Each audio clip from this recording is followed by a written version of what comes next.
ఇది కేవలం సమాచారంగా మాత్రమే భావించండి. వైద్య నిపుణులను సంప్రదించండి. ఇప్పుడు కామన్ నాలెడ్జ్గా చాలా మందికి ఇప్పుడు తెలిసిపోయింది సార్. ఒకటి సర్జికల్, ఇంకోటి కీమోథెరపీ, ఇంకోటి రేడియేషన్ ట్రీట్మెంట్స్ ఉంటాయి క్యాన్సర్కి అని చెప్పి.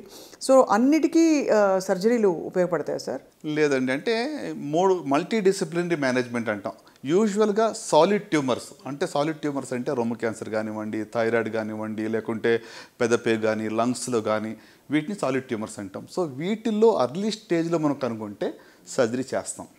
స్టేజ్ 1 యూజువల్గా అర్లీ స్టేజ్లో సర్జరీ ఫస్ట్ చేస్తాం. సో ఒకవేళ జబ్బు లోకల్గా అడ్వాన్స్ అయినట్లయితే, లింఫ్ నోడ్స్ కానీ పాకినట్లయితే ఫస్ట్ కీమోథెరపీ ఇచ్చి దాన్ని డౌన్ స్టేజ్ చేసి తర్వాత సర్జరీ చేస్తాం. ఇన్ని వందల వేల సర్జరీలు చేసి ఇంత కీర్తి ప్రతిష్టలు మీకు మొన్న కూడా ద్రౌపది ముర్ము గారితో, మీ ప్రెసిడెంట్ గారితో మీ ఫోటో చూసాం sir. It must be so fulfilling for you. అవునా, అంటే కమ్యూనిటీ వర్క్ అనేది కూడా I feel it's very close to my heart అండి. ఆ లెగసీ అనేది మా అమ్మ నుంచి నాకు వచ్చింది. అంటే she was a social worker. మా ఊర్లో ఎవరికి హాస్పిటల్కి ఎవరిని తీసుకుని వెళ్ళాలంటే తనే తీసుకుని వెళ్ళేది. కర్ణాటకలో వాళ్ళ కన్నడ లాంగ్వేజ్ వచ్చేది కాదు, తెలుగు వాళ్ళంతా అక్కడ సెటిల్ అయ్యారు కాబట్టి ఆమె కన్నడ వచ్చేది తీసుకుపోయేస్తాను. సో ఆ లెగసీ నాకు పాస్ ఆన్ చేసిందేమని అనుకుంటూ ఉంటాను.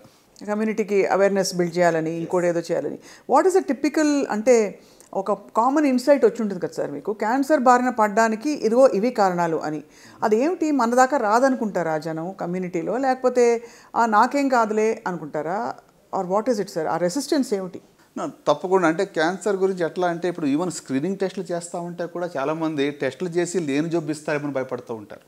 ఓహో, మేము వాళ్ళిద్దరికి బస్సుల ద్వారా వెళ్ళి క్యాన్సర్ స్క్రీనింగ్ చేస్తాం, మెమోగ్రఫీ చేస్తాం, ప్యాప్స్మియర్ చేస్తామంటే అంతా మాకు బాగుంది, ఏమి లేని జబ్బు మీరు ఇస్తారని చెప్పి కూడా వాళ్ళు భయపడుతూ ఉంటారు. అంటే అపోహలు ఉన్నాయి, ఇంకా ప్రజల్లో యొక్క అంటే యాక్సెప్టెన్స్ లేదు, అవేర్నెస్ లేదు. సో ఎందుకు నంబర్ పెరుగుతుంది అంటే అగైన్ మోస్ట్ ఇంపార్టెంట్ అంటే టొబాకో, పొగాకు మరి సేవించడం, పొగాకు కాల్చడం 30 to 40% దీనివల్లే వస్తుంటాయి.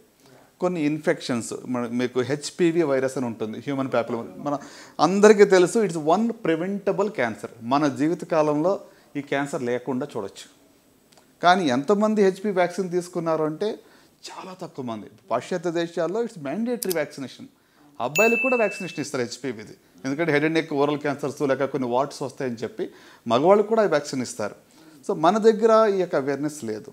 సో ఇండియాలో నంబర్ 2 క్యాన్సర్ సర్వైకల్ క్యాన్సర్, గర్భాశయ ముఖద్వారపు క్యాన్సర్. సో కనుక ఇది ప్రివెంటబుల్ క్యాన్సర్ అన్న మనం ప్రివెంట్ చేస్తే ఎంతో మేలు చేసిన వాళ్ళు అవుతాం, మనకు మనం హెల్ప్ చేసుకున్న వాళ్ళని నేను భావిస్తున్నాను. సో మెయిన్ రెసిస్టెన్స్ వాళ్ళకి టెస్ట్ చేస్తామన్నా కూడా అమ్మో ఇది ఈ ఏరియాలోకి మనం ఎంటర్ కావద్దు అని ఒక రెసిస్టెన్స్. ఆ శబ్దం వినకుండా దూరంగా ఉంటే బాగుంటుంది అంటే ఆలోచిస్తాను. చాలా sir, I can completely understand sir.